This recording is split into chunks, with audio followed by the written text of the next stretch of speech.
Tuhan, GPT Impactful Community. Shalom. Puji Tuhan. Apa kabar Anda hari ini?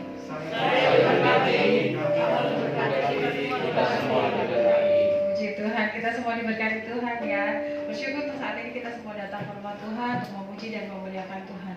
Mari kita bersama-sama satukan hati kita datang ke hadirat Tuhan, kita berdoa. Tuhan Yesus, Allah Roh Kudus, pagi hari ini Tuhan kami datang di tempat ini Tuhan. Kami datang ke rumah Tuhan. Kami bawa hati kami ya Tuhan. Kami mau beribadah Tuhan. Kami mau menyembah Engkau. Kami mau memuliakan nama-Mu Tuhan.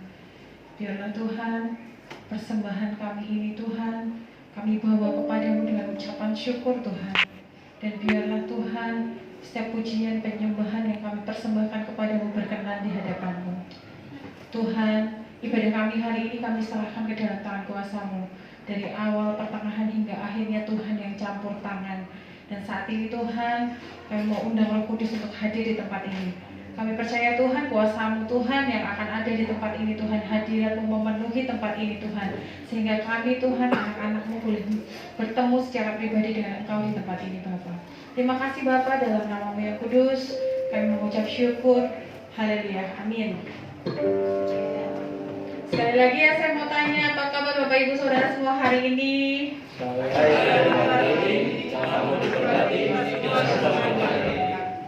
Bapak Ibu yakin nggak Bapak Ibu diberkati?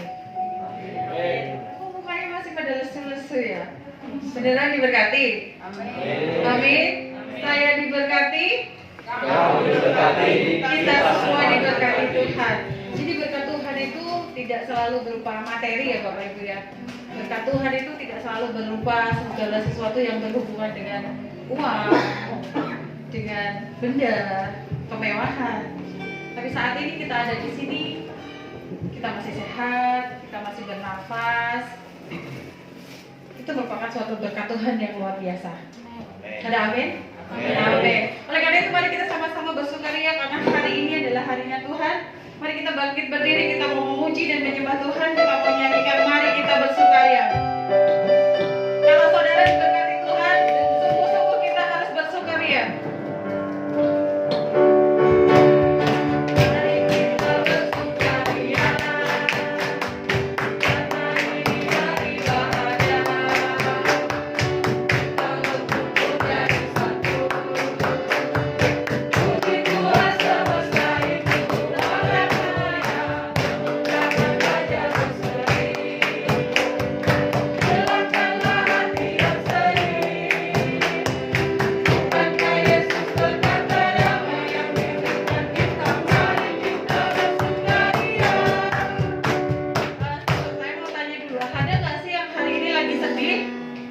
Jujur, ada nggak yang lagi sedih? Gak ada yang ngaku ya. Tadi pujian ini menyatakan apa? Bersukaria. Bersukaria. Terus? Karena ini hari bahagia. Terus? Kita berkumpul jadi satu. Berkumpul senang nggak berkumpul?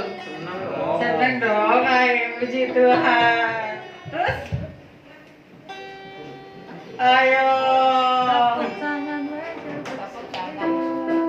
Kalau tepuk tangan wajah berseri berarti wajahnya harus berseri dong ya. Tadi saya lihat wajahnya masih banyak yang ngelantur atau ngelantur.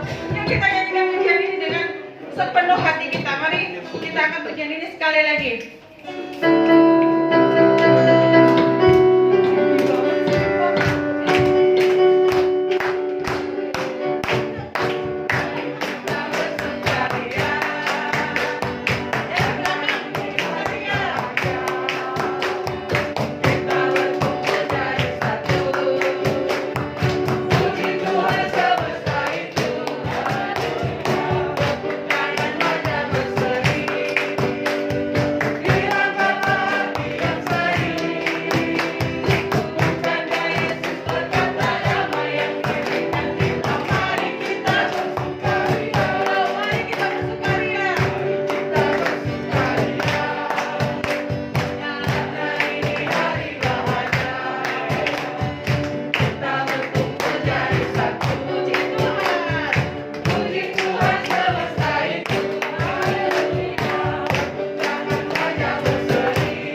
sampai ke 7, firman Tuhan mengatakan, "Jikalau kamu mengasihi aku, kamu akan menuruti segala perintahku, dan aku akan meminta kepada Bapa, dan Ia akan memberikan penolong kepadamu, supaya Ia menyertai kamu selama-lamanya, yaitu Roh kebenaran." Roh kebenaran adalah Roh Kudus. Tuhan Yesus ketika Dia terangkat ke surga, Dia memberikan Roh Kudusnya buat hidup kita, untuk menjadi penolong yang setia bagi kita. Mungkin saat ini Bapak Ibu sedang menghadapi berbagai masalah, tapi Tuhan sudah memberikan penolong bagi Anda. Roh Kudus ada dan senantiasa menemani hidup Bapak Ibu Saudara. Oleh karena itu saat ini kita mau undang Roh Kudus untuk hadir di tempat ini. Dan percayalah bahwa saat ini Roh Kudus ada di tempat ini.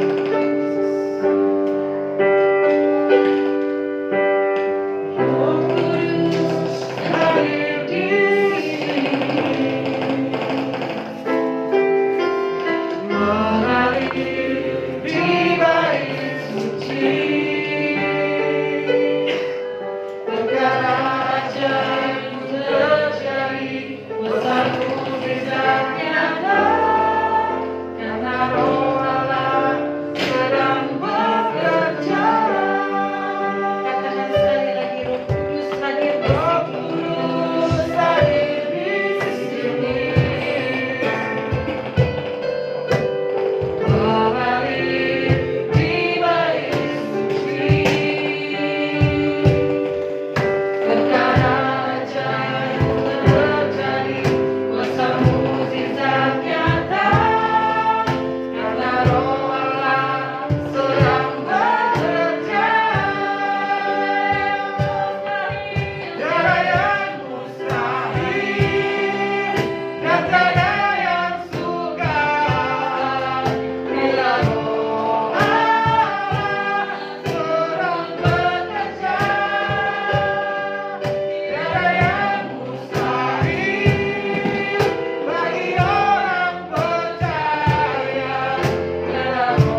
datang menunggu Engkau mengatakan kepadanya bahwa Engkau membutuhkannya.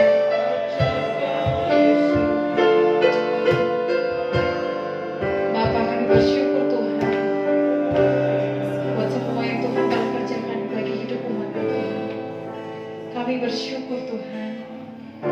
Kami percaya Engkau ada di tempat ini Tuhan, dan kami merindukan Engkau Tuhan. Kami rindu untuk bertemu secara pribadi dengan Engkau Roh Kudus. Bekerjalah secara pribadi Tuhan di atas kehidupan kami masing-masing. Engkau yang mengatur Tuhan, Engkau yang mengerti Tuhan setiap pergumulan kami, setiap persoalan kami, setiap masalah kami Tuhan. Kami mau bawa setiap beban hidup kami ke dalam tangan kuasa-Mu Tuhan. Kami percaya Engkau melepaskan kami, Engkau membebaskan kami Tuhan. Terima kasih Tuhan Yesus, terima kasih Tuhan. Ada banyak hal di dalam kehidupan kami yang kadang kami tidak mengerti Tuhan. Ada banyak hal di dalam kehidupan kami Tuhan yang membuat kami terbeban berat Tuhan. Tapi kami tahu satu hal Bapa, bahwa Engkau Allah yang setia, bahwa Engkau Allah yang tidak pernah meninggalkan kami Tuhan. Engkau satu-satunya penolong kami Tuhan, dan Engkau satu-satunya jawaban kami Tuhan. Kami percaya kepadamu Yesus. Kami percaya Tuhan bahwa di dalam Engkau ada jawaban Tuhan, di dalam Engkau ada jalan keluar Tuhan. Amin.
inilah yang membuat kami kuat. Kami tidak akan pernah menghadapi pergumulan seorang diri. Ada Tuhan yang selalu menyertai kami. Terima kasih Tuhan untuk penyertaan. Penyertaan-Mu cukup bagi kami. Karena dengan penyertaan-Mu kami diberikan kekuatan, kami diberikan kemenangan untuk setiap pergumulan yang kami hadapi. Terima kasih Tuhan untuk kepedulian, untuk pengertian-Mu buat setiap kami. Ampuni kami, kadangkala kami terlalu keras, kami terlalu bandel. Biarlah hari ini ketika kami menghadap-Mu di tempat kudus-Mu, kami datang dengan segala keberadaan kami. Sesungguhnya kami terbuka di hadapan-Mu. Tidak ada satupun yang tersembunyi dan yang dapat kami sembunyikan di hadapan Tuhan. Karena Engkau Maha Tahu. Sebab itu mari, selidikilah kami. Temukan setiap kesalahan-kesalahan yang ada pada kami, sehingga kami bisa memperbaiki hidup ini dan berjalan seturut dengan jalan-jalan Tuhan. Terima kasih Tuhan. Berbicaralah lewat firman-Mu. Kami siap diajar, ditegur, diperbaiki oleh kebenaran. Terima kasih Tuhan. Dalam nama Tuhan Yesus kami berdoa. Amin. Amin. Shalom saudara. Iya, terima kasih untuk rekan worship yang sudah membawa kita masuk dalam hadirat Tuhan. Saudara yang dikasih Tuhan, kita minggu lalu kita sudah belajar bagaimana kita berdamai dengan sesama. Bagaimana sudah dipraktekkan berdamai dengan sesama? Amin. Rumah tangga sudah dalam damai semua? Amin. Amin. Oke, ada orang bilang, Pak, saya sudah praktek, tapi nggak bisa Pak. Masih tetap ribut, masih tetap ada konflik.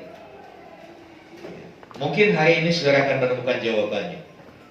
Karena hari ini kita akan belajar berdamai dengan diri sendiri. Kadang-kadang kita berpikir, kok berdamai dengan diri sendiri sih Pak? Saya kan nggak pernah berantem sama diri saya sendiri. Iya mungkin bagi beberapa orang ini hal yang baru. Kok berdamai dengan diri sendiri? Tapi sebetulnya ini hal yang sangat esensial dalam kehidupan kita. Banyak kali orang hidupnya tidak menjadi maksimal. Banyak kali orang hidupnya justru menjadi batu sandungan buat orang lain. Karena letak masalahnya di sini, dia tidak bisa berdamai dengan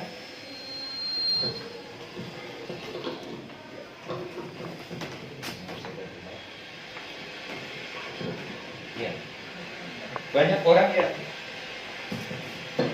orang yang akhirnya hidupnya tidak bisa maksimal, bahkan cenderung menjadi batu sandungan, melukai orang, ya, karena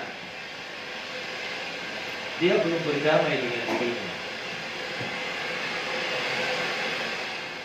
Yang ini tolong dicabut, yang sebelah sini. Yang sebelah sini, cabut. Ya, itu taruh ke sini. Tes 1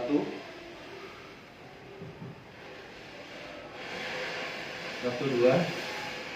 Maaf, ada gangguan.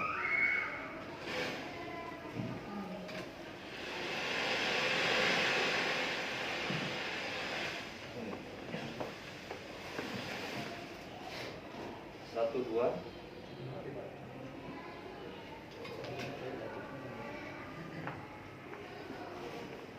dua.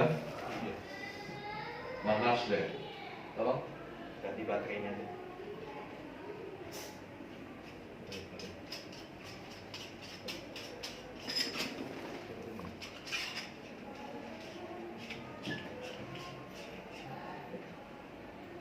Satu, dua. Tes 1 2. 1 2 tes. Ya. Maaf saudara atas gangguan ini. Ya. Kita hari ini akan belajar bagaimana kita bisa berdamai dengan diri sendiri. Mari kita baca dulu apa yang sudah tertera di sini. Ada 3 ayat dalam satu perikop yang sama. Ya. Mazmur 42 ayat 6, ayat 12, dan Mazmur pasal 43 ayat 5. Ini bunyinya sama. Mengapa engkau tertekan, hai jiwaku, dan mengapa engkau gelisah di dalam diriku? Berharaplah kepada Tuhan, sebab aku bersyukur lagi kepadanya, penolongku dan Allahku. Saudara, ada satu pertanyaan, dan barangkali ini kita sering alami. Ada kalanya jiwa kita merasa tertekan, kita gelisah tanpa sebab. Semuanya baik-baik saja, keluarga baik-baik saja, ekonomi lagi lancar-lancar saja, tapi ada sesuatu yang membuat kita tertekan, tidak nyaman, tidak ada damai sejahtera.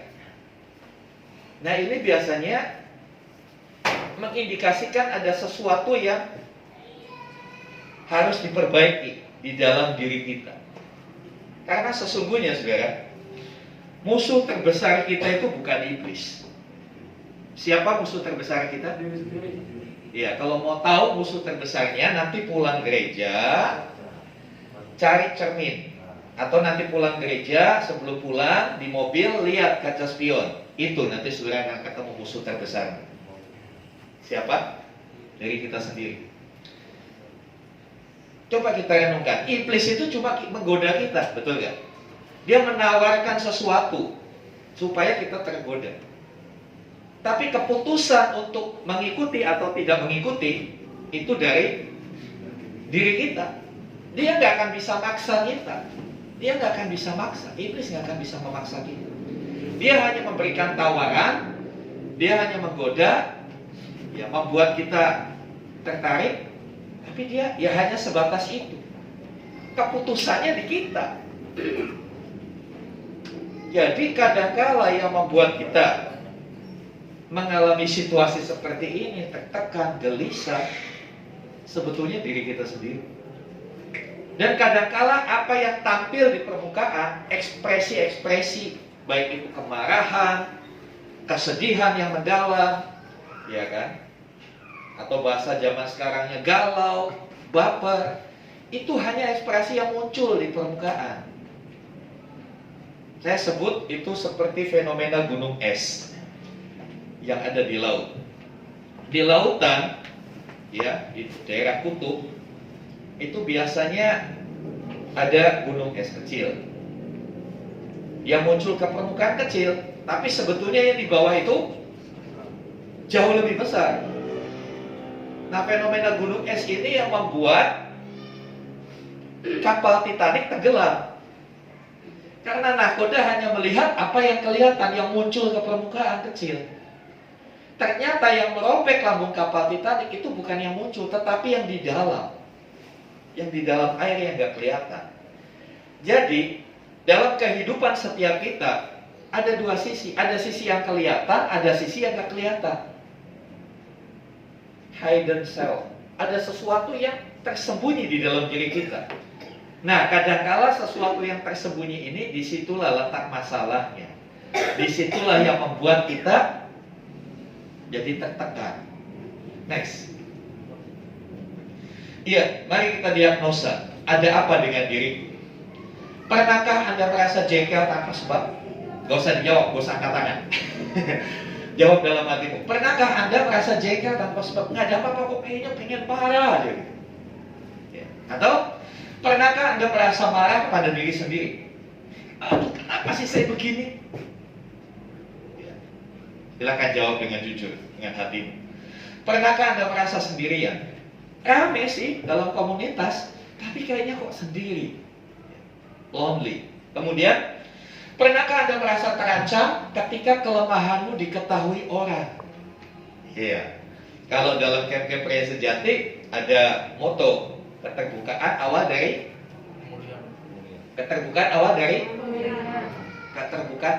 ketahuan.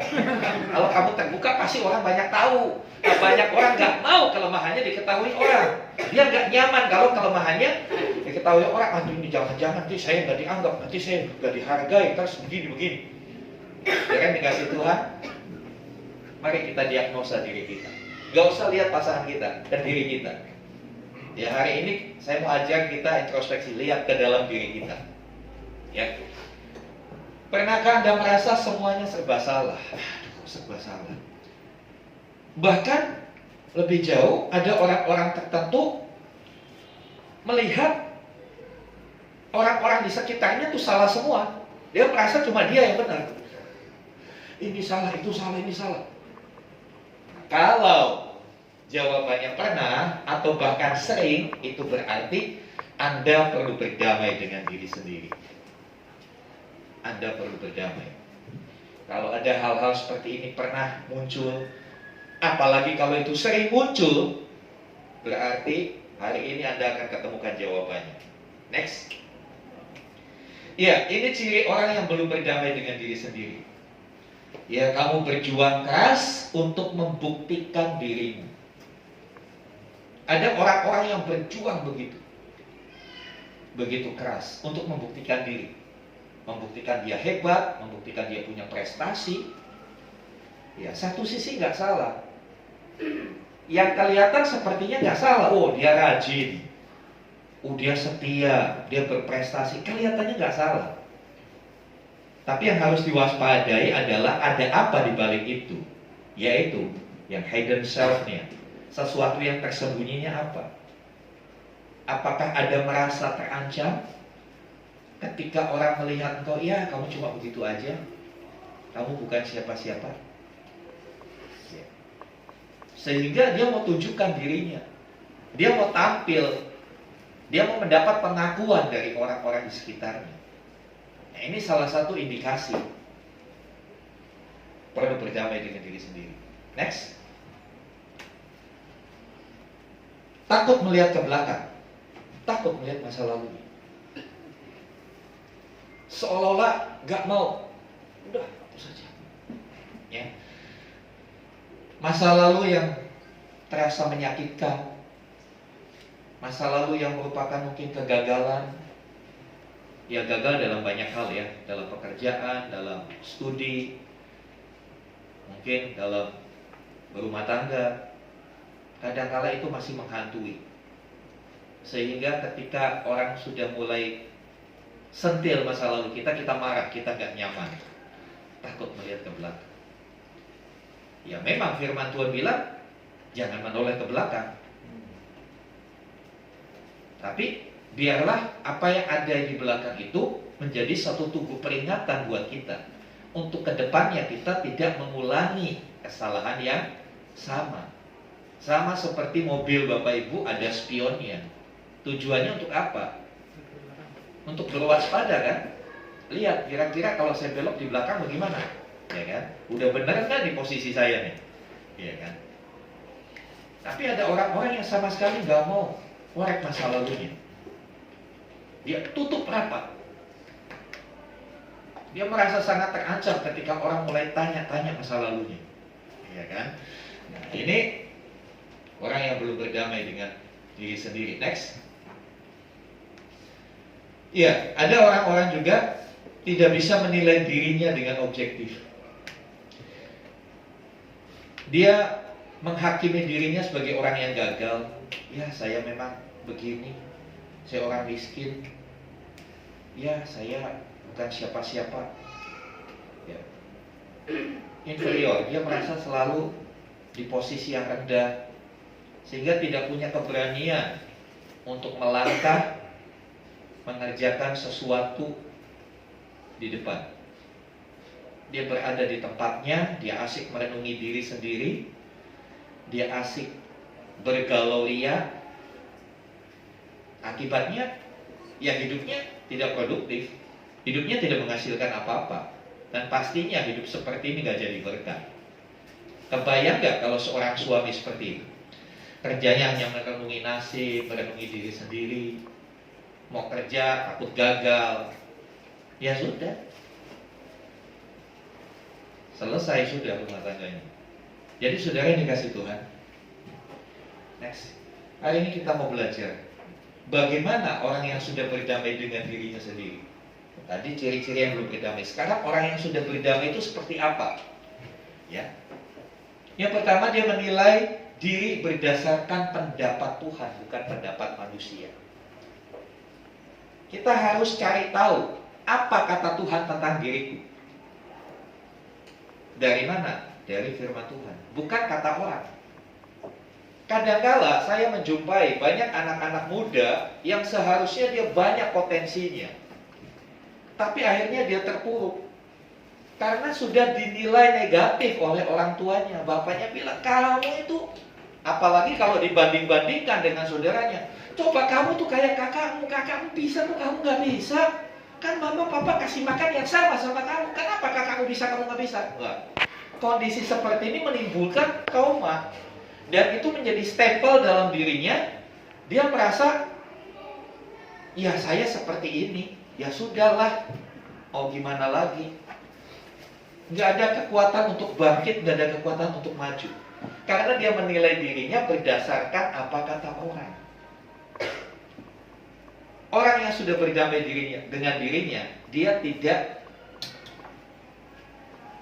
mengambil referensi dari apa kata orang, tapi dia mengambil referensi dari apa kata Tuhan tentang saya. Ini penting. Kita harus tahu apa kata Tuhan tentang saya. Siapakah saya menurut Tuhan? Ya. 1 Korintus 4, 3-5. Ini Paulus juga mengalami hal yang sama. Ya, ketika dia melayani di Korintus, sidang jemaat di Korintus ini sidang jemaat yang cukup besar. Ya, bukan hanya besar secara jumlahnya, tapi besar juga masalahnya. Banyak masalahnya di sana. Kompleks sekali masalah di Korintus. Salah satunya, ya seperti yang kemarin dinyanyikan sama Farel di depan Pak Jokowi, ojo dibandingke. Ya, kadang-kala kan, ya jujur, setiap kita pasti pernah dibandingkan, betul nggak? Sama orang tua kita dibandingkan dengan orang. Ya. Suatu kali seorang anak SD dia marah karena neneknya ini banding-bandingkan dia. Kamu ini cucu nenek bikin malu. Itu anak tetangga itu ranking 1, sekarang juara umum. Kamu selalu dapat nilai jelek. Kamu bagaimana sih? Yang lain sudah naik kelas, kamu masih gak naik kelas juga. Saking jengkelnya nih anak bandingkan lagi. Oma gimana sih? Itu neneknya temanku udah meninggal, neneknya temanku itu udah meninggal, kok Oma belum meninggal? Saudara, selalu ada alasan orang membanding-bandingkan kita, ya kan? Tapi kita harus tahu siapa diri kita. Jadi kita nggak pusing mau dibandingkan dengan apapun, karena apa? Sebetulnya kita itu spesial dibuat Tuhan. Saya katakan yang lalu, tidak ada seorang pun yang sama di dunia ini, walaupun anak kembar. Artinya apa? Ya kita nggak bisa dibandingkan, karena kita spesial, dibentuk khusus, dirancang khusus sama Tuhan. Makanya benar Farel bilang ojo dibandingke. Ya, buat yang punya anak tolong ojo dibanding-bandingke anakmu gitu kan. Ya. Nah, sekarang dikasih Tuhan, ya kita lihat 1 Korintus 4 ayat 3-5. Demikian firman Tuhan. Bagiku sedikit sekali artinya, entahkah aku dihakimi oleh kamu atau oleh suatu pengadilan manusia, malahan diriku sendiri pun tidak kuhakimi. Sebab memang aku tidak sadar akan sesuatu, tetapi bukan karena itulah aku dibenarkan. Dia yang telah menghakimi aku ialah Tuhan. Karena itu janganlah menghakimi sebelum waktunya, supaya sebelum Tuhan datang, yaitu sebelum Tuhan datang, ia akan menerangi juga apa yang tersembunyi dalam kegelapan, dan ia akan memperlihatkan apa yang direncanakan di dalam hati. Maka tiap-tiap orang akan menerima pujian dari Tuhan. Paulus waktu itu rasa dia dihakimi, dijudge, dinilai kurang baik, dinilai begini dibandingkan dengan rasul-rasul yang lain. Itu konteksnya pada waktu itu. Sehingga Rasul Paulus berkata, saya tidak ambil pusing. Ya kalau diterjemahkan dalam bahasa sehari-hari, Paulus bilang begini, ya kan, bagiku sedikit sekali artinya. Ya, kata-kata ini kalau dibahasakan bahasa kita, aku nggak ambil pusing. Kamu mau menilai saya seperti apa? Karena saya juga nggak pernah menghakimi diri saya sendiri, menilai diri saya sendiri. Dia bilang, yang menilai saya, yang menghakimi saya itu Tuhan. Ini penting, ya. Cari tahu pendapat Tuhan tentang dirimu. Jangan cari pendapat manusia. Karena manusia kadang-kala manusia itu menilai hanya melihat yang muncul di permukaan. Dia nggak lihat siapa kita sebenarnya. Tapi Tuhan tahu siapa kita sebenarnya. Ya karena Dia menciptakan kita. Dia yang paling tahu kita itu seperti apa. Oke. Kalau kita tahu siapa kita dalam Kristus, maka kita tidak akan berusaha untuk mengetahui pendapat dunia tentang kita. Tetapi kita akan mencari tahu apa pendapat Allah tentang kita. Sehingga rahasia kehendaknya akan terlaksana. Dan dia akan menjadi nyata dalam hidup kita. Kalau kita tahu bagaimana Tuhan menilai kita, kita akan jalani hidup kita dengan santai. Kita nggak akan mungkin terpengaruh dengan apa kata orang. Kita akan on the track dengan jalannya Tuhan. Sekarang kita lihat siapa kita menurut Tuhan. Next. Ya, siapa saya menurut Allah? Ya, yang pertama, Kejadian 1:27. Kita adalah ciptaan yang segambar dan serupa dengan penciptanya. Siapa kita? Saya adalah ciptaan yang segambar dan serupa dengan penciptanya. Itu blueprint kita.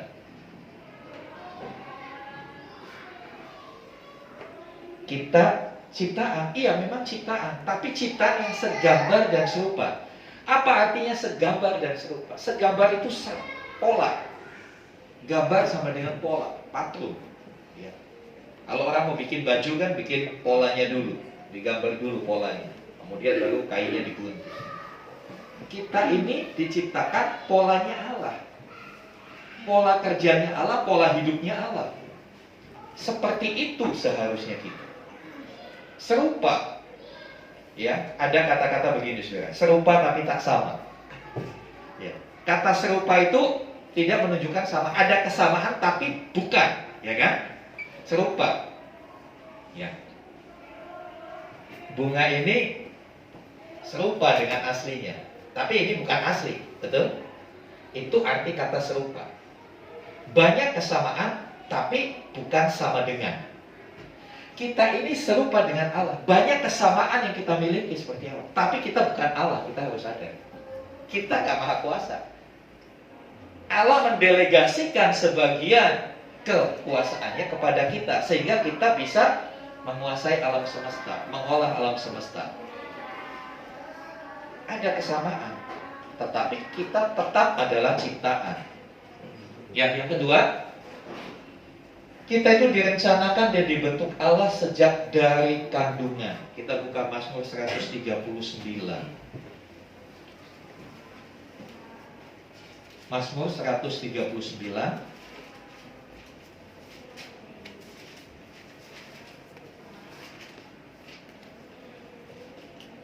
ayat 13 sampai 16.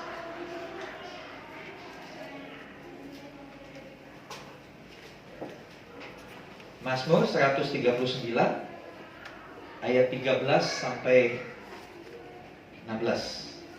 Tolong dibacakan Pak Didi, boleh? Mazmur 139 ayat 13. Sebab Engkaulah yang membentuk buah pinggangku, menenun aku dalam kandungan ibuku. Aku bersyukur kepadamu oleh karena kejadianku dahsyat dan ajaib. Ajaib apa yang kau buat, dan jiwaku benar-benar menyadarinya. Tulang-tulangku tidak terlindung bagimu ketika aku dijadikan di tempat yang tersembunyi, dan aku direkam di bagian-bagian bumi yang paling bawah.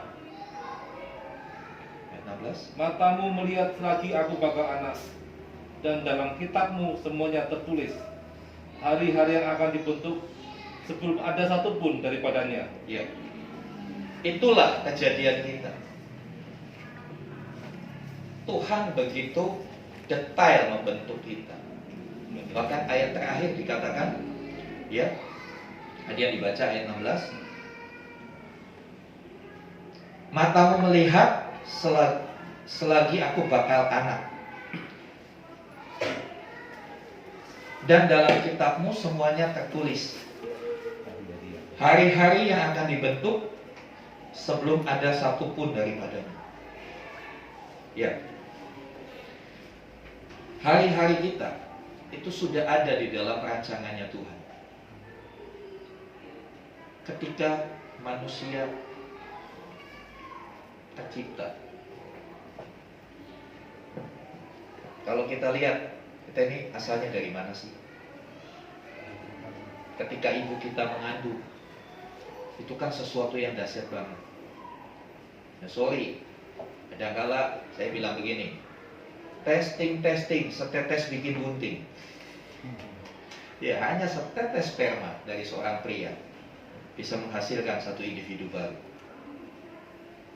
Kalau saudara belajar biologi itu lebih dahsyat lagi. Mohon maaf, ini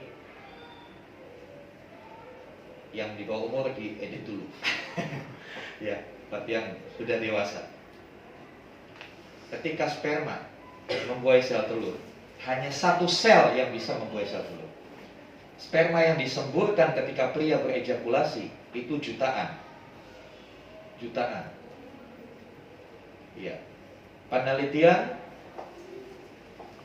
meneliti 1 sendok teh sperma pria itu isinya lebih dari 20 juta sel sperma. Dari 20 juta itu begitu masuk ke rahim wanita, sel-sel itu berlomba menuju 1 sel telur. Jadi one by one, satu dengan satu. 1 sel telur hanya dibuai oleh 1 sperma. Padahal yang 1 sperma yang bisa membuai ini, dia berlomba, berkompetisi dengan jutaan. Jadi sebetulnya awal penciptaan kita itu adalah pemenang. Kita itu adalah champion. Karena bisa jadi seperti ini karena ada 1 sperma yang menang, mengalahkan puluhan ribu. Dan itu benar-benar skenario-nya Tuhan luar biasa. Gak sempat saya tampilkan, ada video perkembangan janin dari 1 titik kecil yang gak kelihatan mata, kemudian berkembang menjadi bayi. Bahasa kitab Mazmur itu bahasa puitis. Karena Mazmur itu kitab puitis, makanya dikatakan, engkaulah yang menenun buah pinggangku, buah pinggang ginjal, masa ditenun? Memang benar, tapi itu kan bahasa-bahasa puitis. Artinya apa? Sampai sedetail itu Tuhan mengenal kita, saudara. Sampai sedetail itu Tuhan mengenal kita.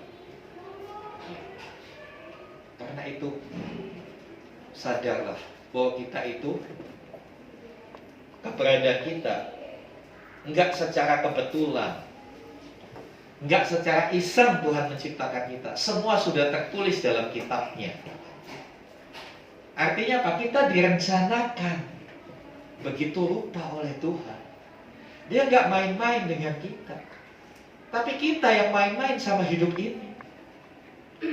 Yang ketiga, saudara, buka Yesaya 43 ayat 4. Kitab Nabi Yesaya Pasal 43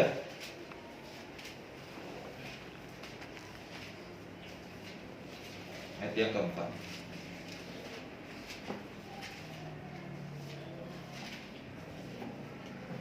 Tolong dibacakan Mas Kurnia. Yesaya 43 ayat 4. Oleh karena engkau berharga di mataku dan mulia, dan aku ini mengasihi engkau, maka aku memberikan manusia sebagai gantimu, dan bangsa-bangsa sebagai ganti nyawamu. Iya. Oleh karena apa? Engkau berharga di mata Tuhan. Ketika saudara mengalami penolakan dari orang-orang di sekitarmu, baca ayat ini. Baca dengan suara lantang. Dan katakan kepada dirimu, aku berharga di mata Tuhan. Apa buktinya kita berharga di mata Tuhan? Kita bisa tahu kita berharga karena untuk menyelamatkan kita Yesus harus mati. Harganya terlalu mahal. Dengan nyawa dari anak tunggal Allah kita diselamatkan. Kalau kita nggak berharga, ngapain? Udah aja, biarin aja binasa. Tapi karena kita begitu berharga, sampai segitunya Tuhan berbuat supaya kita bisa diselamatkan. Bukan hanya berharga dikatakan, dan mulia. Wow, mulia. Kemudian ayat itu berkata, dan aku ini mengasihi engkau. Ya, kita adalah orang-orang yang dikasih Tuhan, amin. Satu hal yang Tuhan Yesus nggak bisa lakukan buat kita, tahu nggak? Ada satu yang Tuhan Yesus nggak bisa lakukan buat kita. Apa? Dia tidak bisa berhenti mengasihi kita. Katakan amin. Dia tidak bisa berhenti mengasihi kita. Sekalipun kita bandel, sekalipun kita memberontak, tapi faktanya dia tetap mengasihi kita. Jadi, seperti Paulus bilang, aku nggak pusing orang menilai diriku apa, karena aku tahu penilaian Tuhan terhadap diriku seperti apa. Karena hal-hal ini seharusnya membawa kita hidup lebih bijaksana, hidup lebih taat, hidup lebih mendekatkan diri kepada Tuhan. Karena Tuhan begitu benar-benar menganggap kita itu lebih daripada ciptaan yang lain. Ya. Namun ada yang harus diperhatikan. Namun semuanya itu rusak. Kondisi kita yang segambar serupa dengan Allah, direncanakan, berharga, mulia, dikasihi, itu rusak. Masalahnya di sini. Kenapa rusak? Karena semua orang telah berbuat dosa dan telah kehilangan kemuliaan Allah. Dosa itu yang bikin rusak. Ya. Dosalah yang menjadikan kita tidak sempurna lagi. Ketika Tuhan menciptakan kita, dikatakan segambar dan serupa dengan Allah. Dengan segala kesempurnaan Allah itu didelegasikan kepada kita. Jadi kita menjadi makhluk yang sempurna. Iya, sebetulnya kita itu makhluk yang sempurna waktu diciptakan. Tapi karena dosa, kita kehilangan kesempurnaan itu. Kita menjadi pribadi-pribadi yang tidak sempurna. Dan ini harus kita akui. Kita tidak sempurna, kita punya kelemahan. Kita punya sisi-sisi buruk dalam kehidupan kita. Ya, ini caranya, langkah awal untuk kita berdamai dengan diri kita sendiri. Ya, next.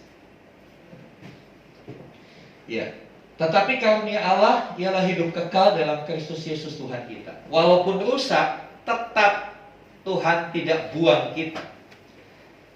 Yang rusak karena dosa itu, yang kehilangan kemuliaan Allah, yang sudah jadi tidak sempurna lagi, nggak dibuang sama Tuhan. Kita kalau punya barang rusak bagaimana, saudara? Lem biru, lempar kan, beli baru. Tapi Tuhan nggak bikin begitu. Sebetulnya mudah bagi Tuhan untuk membuang manusia bikin spesies baru, ya kan? Gampang, nggak repot. Nggak harus jadi manusia, nggak harus disalib. Dia tinggal musnahkan manusia yang berdosa itu, bikin spesies baru, selesai. Tapi sekali lagi dia nggak lakukan itu karena apa? Karena dia begitu mengasihi kita. Dia begitu mengasihi kita. Ya. Ada yang namanya karunia Allah, privilege Allah, kesempatan yang Tuhan berikan kembali untuk manusia itu dipulihkan. Dan itu benar-benar timbul dari hati Bapa di surga. Sebab itu Yohanes 3:16 katakan, karena begitu besar kasih Allah. Alasannya anak-anak kasih. Alasannya bukan karena kita hebat, bukan karena kita ini keren. Ya, alasannya hanya karena kasih. Ya. Jadi setiap orang yang percaya dan menerima Kristus, hidupnya akan dipulihkan kembali menjadi seperti saat manusia diciptakan. Yang seringkali saya bilang seperti dari sononya. Ya, dari sononya kita itu segambar dan serupa dengan Allah. Dan Tuhan mau bawa kita kembali ke sononya itu. Ya, segambar serupa dengan Allah, diciptakan untuk rencananya, berharga, mulia, dan dikasihi. Ini sebetulnya tujuan Allah. Ini sebetulnya rencana Allah dalam hidup setiap kita. Nah, untuk mencapai ini kita perlu berdamai dengan diri kita sendiri. Next. Ya. Orang yang sudah berdamai dengan dirinya, dia tahu dengan jelas siapa dirinya dan dapat menerima sebagaimana adanya. Penerimaan diri atas kelebihan dan kekurangan sangat penting untuk dapat menggenapi rencananya. Kita tahu kita ada kelemahan. Karena kita tahu ada kelemahan, kesadaran itu tentunya akan membuat kita berusaha memperbaiki kelemahan itu. Betul? Tidak justru bangga. Ada orang bangga dengan kelemahannya. Oh, kalau saya ada orang itu udah saya sikat habis, nggak bisa, jangan macam-macam sama saya. Kadang-kadang kan ada orang ngomong begitu kan. Oh, jangan macam-macam sama saya. Dia bisa bikin kamu begitu. Kalau sama saya nggak bisa, saya habisin itu. Saya kasih minum cyanida aja. Ada orang begitu bangga dengan emosinya yang meletup-letup itu. Patutkah kelemahan dibanggakan? Kan pertanyaannya begitu. Seharusnya kita malu dong dengan kelemahan. Tapi ada orang-orang yang begitu bangga. Nah inilah efek samping dari dosa itu. Jadi nggak benar, kebalik-balik hidupnya. Cara berpikirnya itu kebalik-balik. Ya. Contohnya Paulus dalam Filipi 3, kalau nanti saudara di rumah baca Filipi 3, dia ceritakan siapa dirinya. Dia orang yang tahu persis siapa dirinya. Dia bilang, saya orang begini, saya dari kelompok orang yang paling keras, begini. Bahkan di dalam 1 Timotius 1 ayat 15c, 1 Timotius 1 ayat 15, dia mengungkapkan kelemahannya dia. Dia di Filipi itu dia ungkapkan kelebihan-kelebihannya dia. Bagaimana dia menjadi murid dari mazhab yang paling keras, mengikuti Taurat sungguh-sungguh, dia tidak bercela dan lain sebagainya. Tapi di dalam kepada anak didiknya Timotius, 1 Timotius 1, sorry, 1 Timotius 1 ayat 15.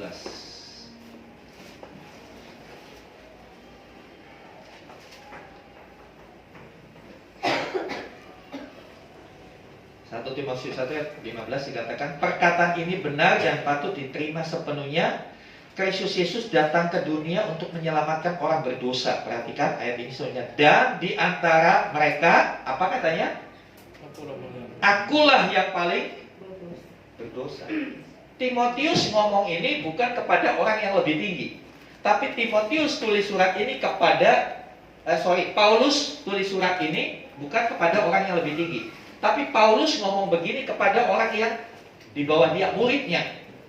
Kepada muridnya dia berani akui, di antara mereka aku yang paling berdosa. Dia buka latar belakangnya yang kelam. Dia gak malu, karena dia tahu dia bisa ada itu karena penebusan di dalam Kristus Yesus. Orang yang sudah berdamai dengan dirinya sendiri, dia tidak takut kalau latar belakangnya dibuka orang. Dia hanya bilang, iya, itu saya. Dan dia langsung berbalik, tetapi Kristus yang mengubahkan saya jadi seperti ini. Titiknya di situ. Bukan bangga dengan hidup lamanya, tapi titiknya adalah dia cerita bahwa ada perubahan yang Tuhan kerjakan dalam hidup. Ya. Berdamai dengan diri sendiri bukan berarti menyangkal fakta adanya ketidakberesan dan bersikap seolah-olah semuanya baik-baik saja. Nah, ini banyak orang lakukan begini. Saya udah berdamai dengan diri sendiri, ya. Dia berlaku seperti semuanya oke-oke aja. Ya, semuanya oke-oke aja. Berdamai dengan diri sendiri, ya kita sadar hidup saya masih tidak beres, masih perlu dibereskan. Saya sadar banget saya masih punya kelemahan, dan itu diakui di hadapan Tuhan.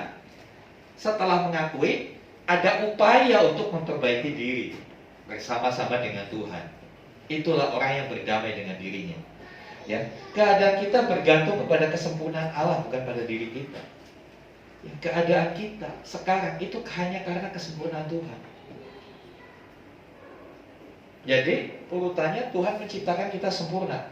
Karena dosa kita jadi gak sempurna. Keadaan tidak sempurna ini harus diakui, disadari dengan benar.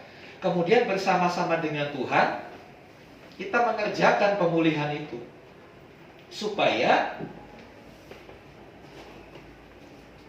kita yang tidak berdaya, kita yang tidak beres, yang belum sempurna itu perlahan-lahan disempurnakan oleh Tuhan. Next.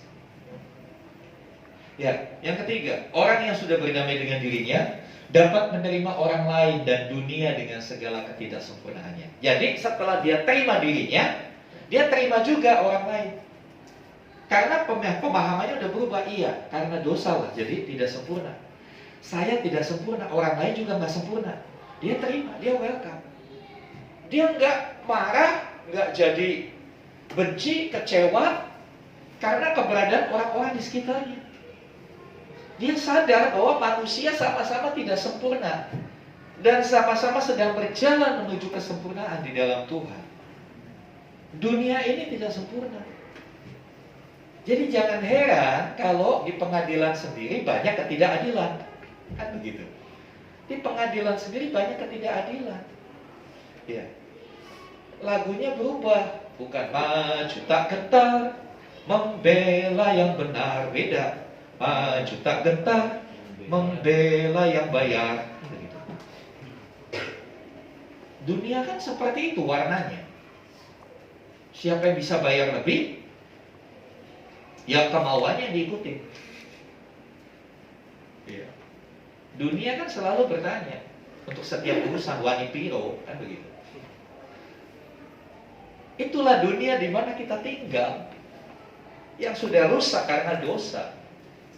Kita harus akui. Kalau enggak kita stres, kita enggak betah di dunia. Lihat, aduh pemerintah begini begitu, ya sudah, memang itulah kenyataannya. Itulah realitas kehidupan dunia ini seperti itu. Dan jangan salah, kita juga bagian dari sistem yang rusak itu. Ya kita ada di dalam dunia, berarti kita bagian dalam sistem yang rusak. Masalahnya kita mau terus-terusan rusak atau berhenti dari kerusakan itu dan perbaiki diri. Titiknya di situ, saudara. Ya, orang yang sudah berdamai dengan dirinya sendiri mampu menerima kenyataan ketidaksempurnaan di dalam dunia ini, sehingga ia mampu menerima orang lain sebagaimana adanya, ya, dan mengasihi mereka dengan tulus. Terutama di dalam keluarga, dalam pasangan. Sadari kamu dan pasanganmu sama-sama gak sempurnanya. Dan setiap konflik dalam rumah tangga, dua-duanya punya andil salah. Iya, saya selalu bilang dalam setiap masalah-masalah keluarga, setiap masalah keluarga, dua-duanya punya kesalahan. Kenapa? Dua-duanya gak sempurna. Sekarang saya tantang, mau gak ayo kita sama-sama berjalan menuju kesempurnaan? Atau kita tetap nyaman dalam ketidaksempurnaan kita? Challenge-nya di situ. Kita mau berubah atau kita masih nyaman dengan keadaan yang tidak sempurna? Kalau kita masih waras, kita mau berubah. Amin. Maaf, saya nggak kasar bilang. Kalau kita masih waras, ya. Saudara yang dikasih Tuhan, penerimaan terhadap sesama menjadi gerbang pemulihan bagi mereka yang telah rusak. Ya, kalau kita mau terima orang yang rusak, itu gerbang dia dipulihkan. Kadangkala orang dipulihkan itu sesederhana itu. Ketika ada orang mau terima keadaannya yang rusak, cepat pulihnya. Tapi kalau orang yang rusak itu ditolak, dan ditolak, makin jahat dia. Jadi kalau mohon maaf, kalau anakmu, suamimu, saudaramu melakukan kesalahan yang fatal, tetap terima dia dengan tulus. Karena kamu belum tentu lebih baik dari dia. Hanya belum ketahuan aja. Ya, kadang-kadang saya bilang gitu. Dia itu selingkuh begini. Saya bilang, ya kamu belum aja. Potensi untuk selingkuh kamu juga ada. Juga katakan begitu. Ya itu. Ada hidden, ada sesuatu yang tersembunyi dalam diri kita yang nggak nampak. Dan itu kalau tidak segera dibereskan, suatu saat akan menghancurkan hidup itu sendiri. Ya. Next. Habis ya ini.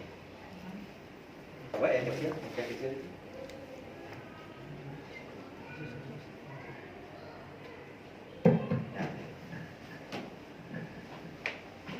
Iya. Cara berdamai dengan diri sendiri dimulai dengan bersikap jujur terhadap diri sendiri. Banyak kali orang nggak bisa jujur sama diri sendiri. membohongi diri. Dan dosa yang satu ini nggak kelihatan memang. Nggak kelihatan, orang nggak tahu. Hanya dirimu yang tahu. Ya kan? Bersikap jujur terhadap diri sendiri, kemudian kepada Tuhan. Kenapa? Percuma kita nggak jujur sama Tuhan, orang Tuhan tahu kok. Mau sembunyikan apa kita dari Tuhan? Dia tahu. Tadi kita baca, buah kandungan kita aja ditenun oleh Tuhan. Secara detailnya dia tahu. Jadi modus-modus yang kita rancang, trik-trik apapun yang kita buat, Tuhan tahu. Jangan pernah sembunyikan itu, gak ada gunanya. Lebih baik jujur akui itu. Ya Tuhan, aku berambisi seperti ini, akui aja di hadapan Tuhan. Dan mulai belajar mengakui kepada sesama akan kelemahan kita. Kemudian dengan sengaja melihat ke dalam keberadaan kita. Saya kasih huruf besar dengan sengaja, karena orang yang gak berani masuk ke dalam keberadaannya yang terdalam. Orang sudah jujur, tapi belum berani masuk ke dalam keberadaan kita yang tidak nampak, hidden self-nya itu.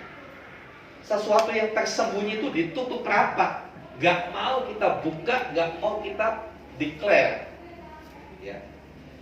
Dan mulai belajar menerima yang kita sembunyikan itu. Iya, memang saya seperti itu. Kita akui, kita masuk lebih dalam, cari tahu apa sih sebetulnya yang ada dalam diri saya ini. Trauma-trauma apa yang pernah terjadi dalam hidup saya di masa yang lalu. Coba munculkan keluar. Memang, saudara, memang untuk itu membutuhkan kemauan, membutuhkan niat yang kuat, membutuhkan keberanian untuk mengaku. Itu perlu berani, ya.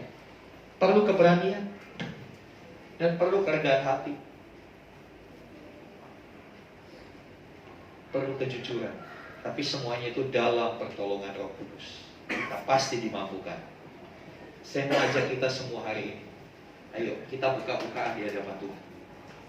Kita buka-bukaan. Kalau saudara mau pulih, ayo buka-bukaan sama Tuhan. Saya tahu ada beberapa di antara saudara, ada trauma-trauma masa lalu yang membuat hidupmu tidak maksimal hari ini. Ada pengalaman pahit masa lalumu yang membuat hidupmu selalu terkendala di dalam pertumbuhan iman. Tapi hari ini, inilah kairos Tuhan, inilah waktu Tuhan. Karena Tuhan mau memulihkan umatnya. Ya, Mazmur 139. Ya. Selidiki aku ya Tuhan, ya Allah, dan kenalah hatiku. Ujilah aku dan kenalah pikiran-pikiranku. Lihatlah apakah jalanku serong, dan tuntunlah aku di jalan yang benar. Kita harus berani bersikap seperti ini. Uji aku, kenali aku. Lihat apakah jalanku selama ini serong, apakah jalanku menyimpang selama ini, apakah motivasiku nggak lurus. Kita harus berani itu akui di hadapan. Supaya apa? Supaya akhirnya diluruskan, kan gitu. Kalau kita nggak sadar kita sedang menyimpang, ya akan menyimpang terus. Tapi kalau kita sadar, kita akan balik. Ya. Next. Ya, mari terbuka kepada Tuhan. Akui semuanya. Jangan ada yang disembunyikan, karena itu seperti bom waktu yang membinasakan. Saudara sembunyikan perasaan sakitmu, traumamu, sembunyikan kelemahan, itu seperti bom waktu. Suatu saat akan keluar, meledak, dan itu lebih parah, lebih menghancurkan hidup kita. Memang saudara, untuk melakukannya, untuk mengakui itu sakit. Memang sakit, malu, memang malu. Tapi saya katakan, lebih baik sakit daripada hancur, ya. Lebih baik malu daripada hidup kita hancur. Selagi masih ada kesempatan, mari kita mau berani ambil rasa sakit itu. Karena itulah jalan supaya kita dipulihkan. Sama seperti seorang yang dioperasi, ada tumor, ada cancer, sakit di operasi itu. Yang pernah dioperasi, ada yang, oh operasi enak, saya mau lagi. Gak ada yang bilang gitu, saudara. Yang dibayarin juga kagak mau. Tapi kenapa saudara mau walaupun sakit? Ya karena itu akan mendatangkan pemulihan.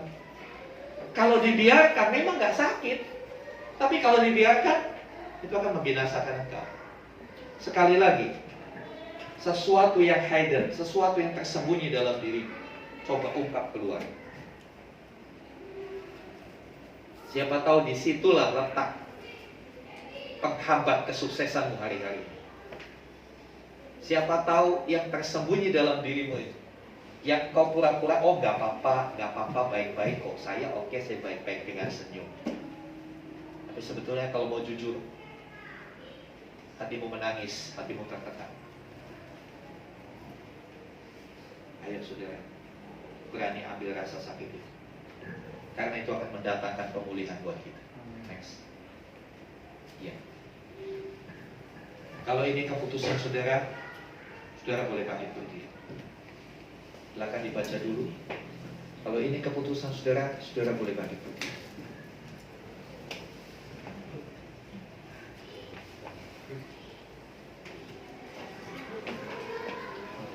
Haleluya. Oh haleluya. Haleluya. Biarkan kita menghadap Tuhan apa adanya. Pemain musik gak usah naik dulu, karena saya rindu pemain musik juga kok mengalami pemulihan dari Tuhan. Kalau dalam situasi seperti ini kau mainkan musik, konsentrasimu terpecah. Saya mau setiap kita hadapkan dirimu kepada Tuhan. Mari kita baca keputusan ini sama-sama. 2, 3. Aku mau menjaga diriku. Aku akui ketidaksempurnaanku, kegagalanku, dan kebodohanku. Aku siap bertukar dan menerima berbagai dalam apa adanya. Tuhan Yesus, pulihkan aku, sembuhkan semua temanmu. Semua tutup mata. Tuhan ada di tengah kita. Dia pemulih, dia penyembuh.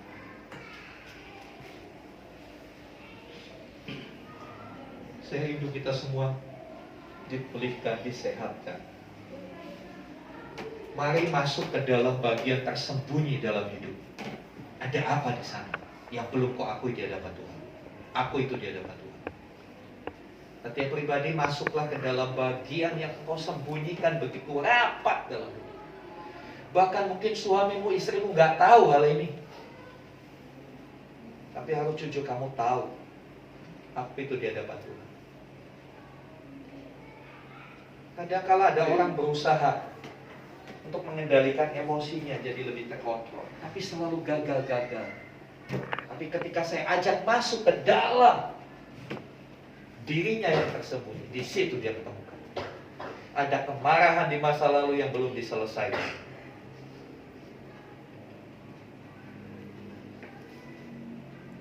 Haleluya, haleluya, haleluya,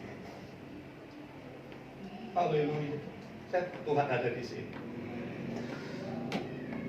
Saya tahu Roh Kudus akan menunjukkan sesuatu yang perlu dibenahi dari hidup.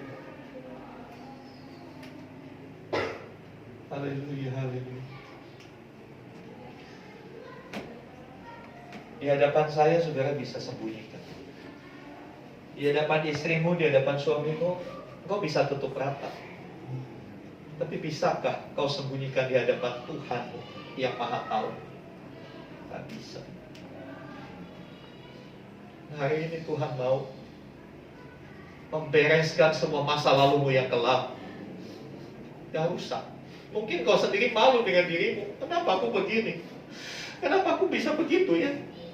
Aku di hadapan Tuhan. Sekali lagi, Tuhan Yesus nggak bisa berhenti mengasihi kita. Apapun keberadaan kita, Dia tetap mengasihi kita. Ambil waktu beberapa menit untuk berdoa. Izinkan suara Roh Kudus yang lembut itu berbisik di hati nuranimu yang terdalam. Dan izinkan aliran-aliran kedamaian itu masuk, memulihkan hidup. Haleluya, haleluya.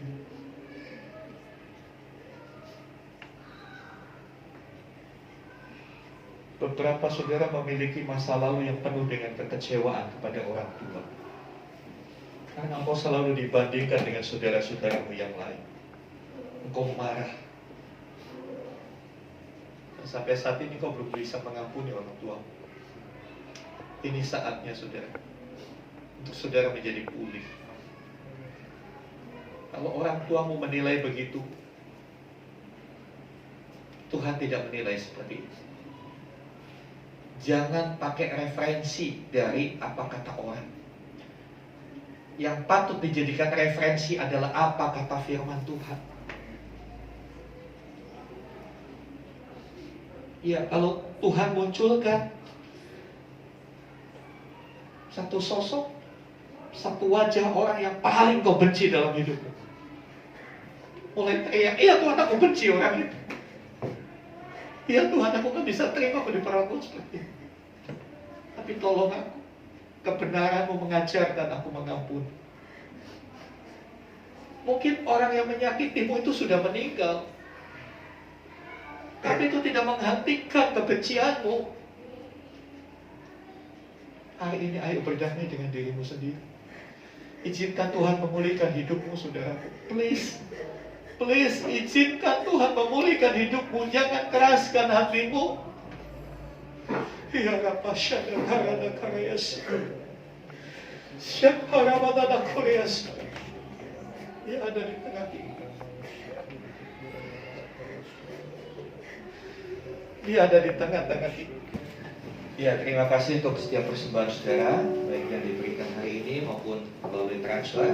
Kiranya Tuhan yang akan mengenapkan setiap janjinya atas hidup kita. Ya, pengumuman untuk minggu ini, Komsel giliran wilayah Cikarang, ya, hari Jumat. Dan kita sudah menjelang Natal, minggu depan sudah masuk bulan Oktober. Ingat, minggu depan kita perjamuan kudus minggu pertama, ya. Karena sudah masuk bulan Oktober, buat Bapak Ibu yang ingin mempersembahkan sesuatu di Natal, persembahkan pujian kah, drama, mohon bisa berlatih. Silakan diatur sesuai dengan timnya, ya. Jadi Natal kita sekali lagi tanggal 11 Desember jam 5 sore hari Minggu. Pastikan tanggal itu Anda mempersiapkan diri untuk kita Natal, ya. Tepatnya kita sedang jajaki di Hotel Swiss Bell yang di Jababeka, samping Rumah Sakit Permata. Ya, besok saya akan ketemu dengan bagian marketingnya untuk kita bisa negosiasi. Ya, jadi itu yang perlu kita ingat. Dan kemudian saya ingatkan lagi, persembahan untuk Natal. Kalau saudara rindu untuk berpartisipasi dalam pendana Natal, ya, mohon bisa disetor paling lambat awal November, ya, awal November, ya. Di bawah masih tersedia amplop, kalau belum ada, sekali lagi terserah saudara mau satu keluarga satu amplop, monggo silakan, atau satu orang satu silakan, ya. Berdoa dulu seberapa yang Tuhan gerakan, lakukan dengan ketaatan kepada Tuhan. Karena saudara bukan memberi kepada gembala, tapi saudara memberi bagi Tuhan. Ya, baik, mari sama-sama kita bangkit berdiri. Kita akan naikkan dua-dua syafat kita. Saya minta dengan hormat Pak Ahok bisa pimpin kita dalam persembahan.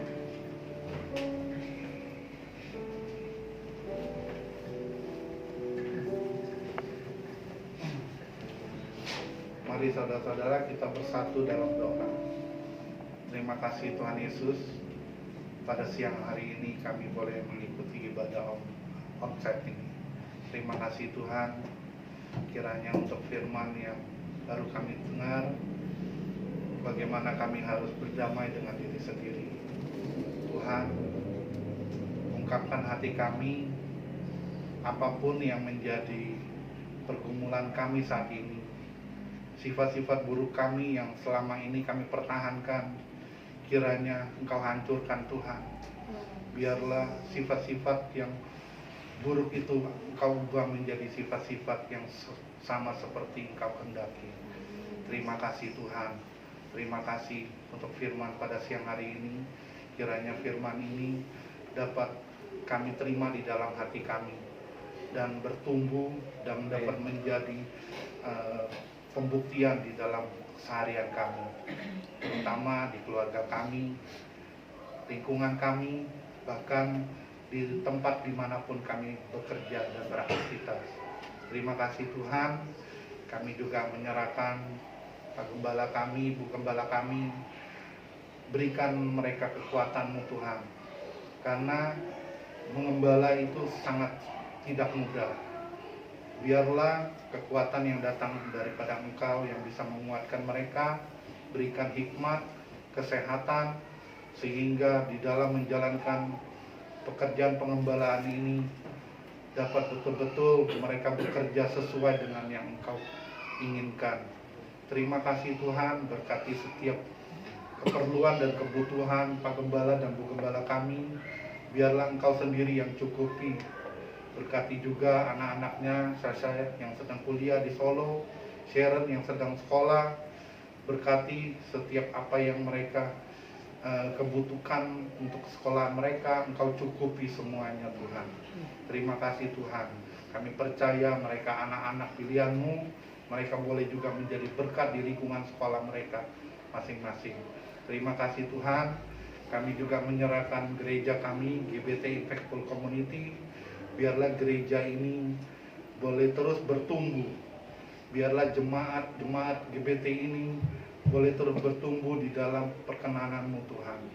Berkati di dalam komunitas kami, komsel-komsel kami, kiranya kami tetap aktif, tetap unity di dalam Engkau, sehingga kami boleh saling menguatkan di dalam komunitas kami ini Tuhan. Sehingga mana dari kami yang lemah, Engkau kuat, teman-teman bisa menguatkan, saling menguatkan. Terima kasih Tuhan. Tuhan berkati juga teman-teman kami yang belum hadir saat ini untuk beribadah. Apapun halangan mereka, biarlah Engkau yang berkati, sehingga minggu depan dapat sama-sama kami beribadah kembali. Berkati yang sakit, Kau sembuhkan, pulihkan, dan juga kembalikan minggu depan untuk beribadah bersama-sama. Terima kasih Tuhan. Kami juga memberkati daerah lingkungan kami, kiranya gereja GBT yang ada di lingkungan ini boleh menjadi berkat dan terang-Mu Tuhan, sehingga dapat memberkati lingkungan-lingkungan yang dekat depan belakang kami, kiri kanan kami. Terima kasih Tuhan. Kami juga menyerahkan negara kami Indonesia. Terima kasih Tuhan, Engkau punya rencana yang indah untuk Indonesia, negara kami. Kami percaya Indonesia akan menjadi negara yang kuat, menjadi negara yang maju dan juga takut akan Tuhan. Tuhan, berkaryalah dengan negara kami, sehingga kerajaan-Mu boleh semakin dikenal dan semakin banyak pengikut-pengikut Engkau di negara kami ini Tuhan. Terima kasih Tuhan. Kami serahkan ekonomi Indonesia yang kami tidak tahu ke depannya akan terjadi apa, tapi kami percaya Engkau ada bersama-sama kami. Engkau mendampingi kami dan menguatkan setiap kami. Dan kami percaya setiap kebutuhan kami Engkau sudah tahu semuanya. Terima kasih Bapak, terima kasih. Kami menyerahkan juga keadaan keamanan negara kami. Biarlah TNI Polri dapat bersatu, dapat menjaga Indonesia ini supaya tetap menjadi negara yang bersatu. Terima kasih Tuhan. Berkati Pak Presiden kami, Pak Jokowi. Biarlah di sisa masa jabatannya ini Engkau berikan hikmat yang luar biasa, sehingga setiap keputusan yang keluar dari Pak Presiden kami dapat menjadi keputusan yang baik untuk kami rakyat Indonesia dan negara kami. Terima kasih Tuhan. Kami juga menyerahkan COVID keadaannya saat ini. Kami percaya sudah semakin menurun itu karena kebaikan-Mu. Sehingga dimanapun di Indonesia kami boleh beribadah kembali bersama-Mu. Terima kasih Tuhan. Kami sebelum pulang, kami menyerahkan berkat-Mu dari gembala kami yang akan berkati dalam. Mari Bapak Ibu buka hatimu, angkat tanganmu. Sekarang terimalah kasih karunia, anugerah dari Bapa di surga. Di dalam kasih sayang Tuhan Yesus Kristus, bersama dengan penyertaan pengurapan Roh Kudus, terimalah berkat-berkat jasmani, terlebih lagi berkat rohani. Jadilah berkat dimanapun Tuhan menempatkan kita. Karena itu pergilah, jadikanlah semua bangsa muridmu. Baptislah mereka dalam nama Bapa dan Anak dan Roh Kudus. Dan ajarlah mereka melakukan segala sesuatu yang telah aku perintahkan kepadamu. Dan ketahuilah aku menyertai kamu senantiasa sampai kepada akhir zaman. Demikianlah Tuhan Yesus akan datang kembali, menjemput kita, membawa kita masuk ke dalam kebahagiaan kekal, supaya di mana Tuhan Yesus berada, di situ pun kita boleh berada. Terima kasih Tuhan. Di dalam nama Tuhan Yesus Kristus kami berdoa. Haleluya, haleluya. Amin.